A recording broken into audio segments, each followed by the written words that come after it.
Hello gang, it's Mr. Denton. I'm going to show you how to find information using a Kansas library website using their particular databases for an academic journal. So first off, you go to kslib.info, kslib.info. From there, you click on Online Resources. After you click on Online Resources, where it says General Research, what you're going to do is you're going to click on View All, and then from there you're going to see several particular databases that you can use. For academic journals, you could use Explora, you can use Academic Search Premier, you can use Masterfile Premier as well. I like Explora quite a bit, so let's go ahead and use that particular option. So I click on it. From there, it's going to pull up this particular database. Now, it's a new database. I'm learning about it all the time as well. Hopefully, you'll benefit from my learning. With that said, I'm going to go ahead and type in my keywords. Let's talk about school bullying. I hit enter, and then it pulls up a whole gaggle of searches, 14,734 search results. With that said, the cool thing about this particular database is it's already on full text. So that means you do not have to worry about abstracts, which are summaries. Because if you didn't click on full text, it would pull up summaries of articles and then full text articles as well. Trust me, you want full text articles. With that said, let's streamline our results. For our particular database research and online research, it can't be any older than 5 years. So I'm going to go up to 2011. Click on that.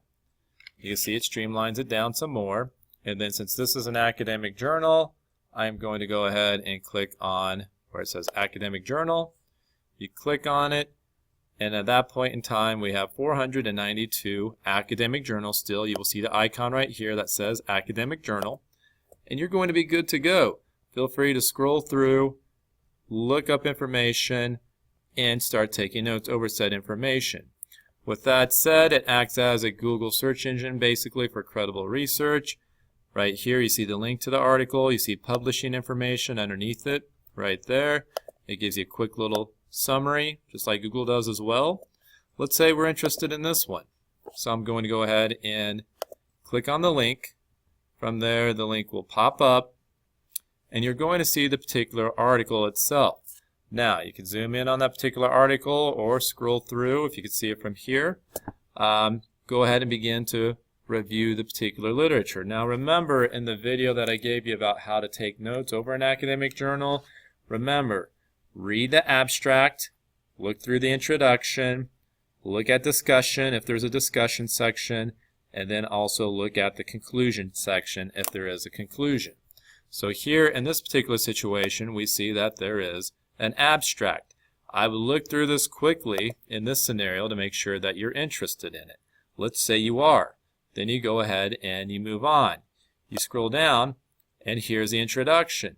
I would read through this particular introduction if you indeed were interested in this article, and you can get research from this. You're going to scroll down, background.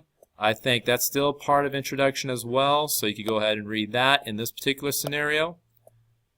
And then once you get through with background, I would move on because here it says institutional context and data. Here they're going to begin to talk about their methodology and their instruments they use to collect the data.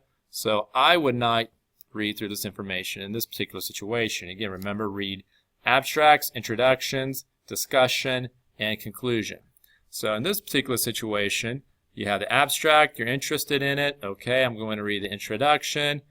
If you feel like you could get some additional background, I would read the background in this particular scenario, and then from there, once it gets into the methodology, how they collected their data, and what type of tools and instruments they use, you don't need to read that because that's going to get very scientific at that particular point in time.